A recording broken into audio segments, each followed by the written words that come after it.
So there are numerous lawsuits out there on a number of issues, some dealing with executive overreach, some dealing with vaccine mandates, some dealing with not enforcing the laws at the border.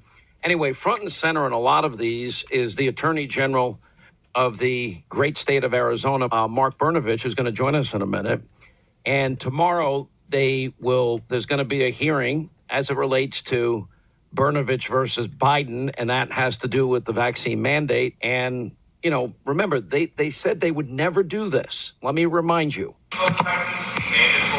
No, I don't think it should be mandatory. I wouldn't demand to be mandatory. Perhaps the federal government should step in and issue mandates, and if not, are you putting the needs of unvaccinated people ahead of the needs of vaccinated people? Well, I think the question here, one, that's not the role of the federal government. That is the role that institutions, private sector entities, and others may take. We cannot require someone to be vaccinated.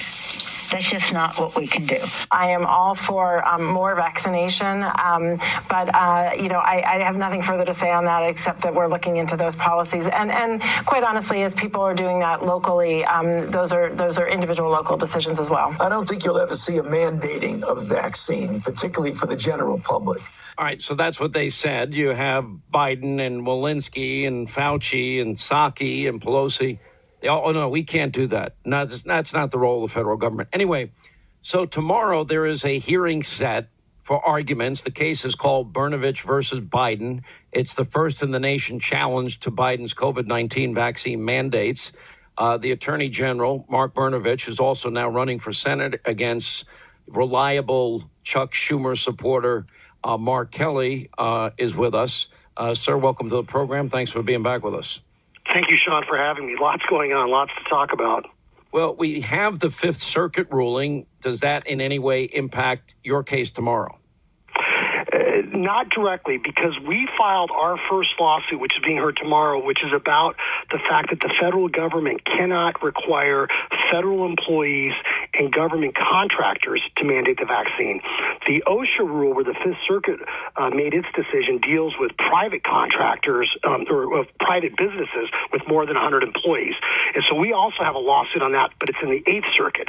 So my colleagues and I have been involved in numerous paths of litigation because it is all hands on deck, because basically the Biden administration is in catastrophic denial that the fact that they're basically shredding the Constitution and they're allowing the real super spreader event, which is occurring at our border, they're allowing that to occur with natural immunity, and they're shredding the Constitution in the process. And so tomorrow's hearing will be about the issue about vaccine mandates for federal employees and federal contractors, which is separate from the Fifth Circuit case. On that Fifth Circuit case, what was really amazing was the Biden administration reaction afterwards. And their reaction was, oh, no, don't pay attention to the court, just go forward.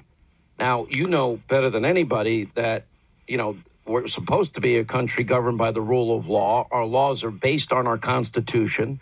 Our president swears to uphold an oath and a pledge to the Constitution.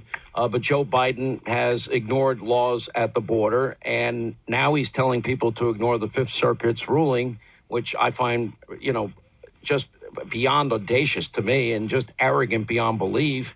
So my question is, as you go forward, how long will this take? Is it possible you might get a stay tomorrow? Is that a possibility?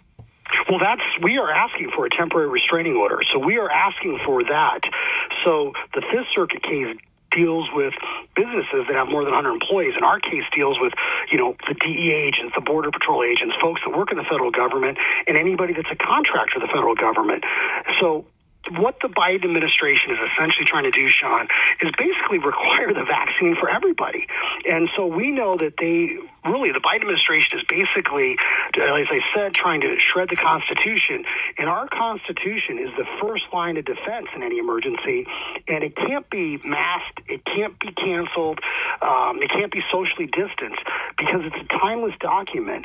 And the fact the Biden administration and his phalanx of lawyers at the Department of Justice would basically flaunt the rule of law and flaunt federal judges is really dangerous. People talk about undermining the Constitution, our Republican form of government, but when you have an administration or whoever's speaking in President Biden's earpiece saying that they can ignore federal court orders, that is shocking. This is where, where's the ACLU? Where are all those, left-wing liberal groups that say they love the Constitution? They should be outraged right now that any administration would even suggest that a federal judge's orders are recommendations and not binding. So the reality is, though, we've now, since Joe Biden has been sworn into office, we have watched a president of the United States just pick and choose what laws he wants to enforce and what laws he doesn't. This mandate, Pelosi said it, Fauci said it, Psaki said it, Walensky said it, Biden said it. They all said they didn't have the ability to mandate this vaccine. Now you see the reaction. How is it possible that they not only ignore laws at our border, but then they pick and choose laws that they want to enforce? Now, if I did that, why do I believe, Mr. Attorney General, if I go to your state of Arizona and I aid somebody in breaking the law and coming into this country illegally, why would I think that I'd probably get handcuffed and put in jail? Am I wrong in thinking that? You are not wrong in thinking that, Sean, and how ridiculous this has become. I literally was at the border on Friday, and we were there, and we literally watched people coming across with carry-on luggage, with bags coming across, literally just walking across. Border Patrol was there, pointing them to the truck, and I couldn't help but think to myself, I get more scrutiny going through TSA at the airport than folks are coming across the border with their luggage that are entering the country illegally. And so this is truly chaos, and that when it comes to presidential authority, when it comes to the military, when it comes to the border, that's where the Constitution actually gives the administration authority. That's what they're supposed to be doing. And when they systematically disregard that, it does undermine the rule of law. And that's why we have a lawsuit. Last week, the week before, the U.S. Supreme Court accepted our certiorari petition in the public charge rule. We have our ongoing lawsuits about trying to force the Biden administration to follow the law when it comes to deporting people with deportation orders, trying to force them to build the wall. So we are trying to fight in the courts, and we're doing everything we can. And meanwhile, you see these vaccine mandates, and you know that once a vaccine, I'm not a scientist, I'm not a doctor, but I believe in the Constitution, and we know that once a vaccine is given, it's not like you can say King's X and, unadminister it. So that's why it's important for the courts to act and force the federal government, to force the Biden administration to follow the powers that are actually delegated in the Constitution and preserve our individual liberty, preserve the traditional notions of federalism and the separation of powers, and to make sure that when it comes to issues like the border, they are forced the Biden administration to actually do what the law and the Constitution requires. And when it comes to things like the vaccine mandate, they should not be infringing on anyone's individual liberty. Wow, amazing. What time is the hearing tomorrow? It is in the morning. It's at 10:30. All right. We wish you luck. Keep us in the loop. Senate candidate and also the Attorney General of the great state of Arizona, Mark Brnovich. We appreciate you keeping us up to speed on all this. Oh, last question. Yes, sir. How is it possible legally if people don't respect our laws, they break the law, they don't respect our borders and sovereignty, is there any legal justification at all to reward such lawbreaking with $450,000 in compensation? No, there isn't. And Sean, my family fled communism, and my mom and all of her friends from church are so upset. When they came to this country, they had to follow the rules. No one put them up in hotels. No one gave them free benefits, schools and, welfare and everything else.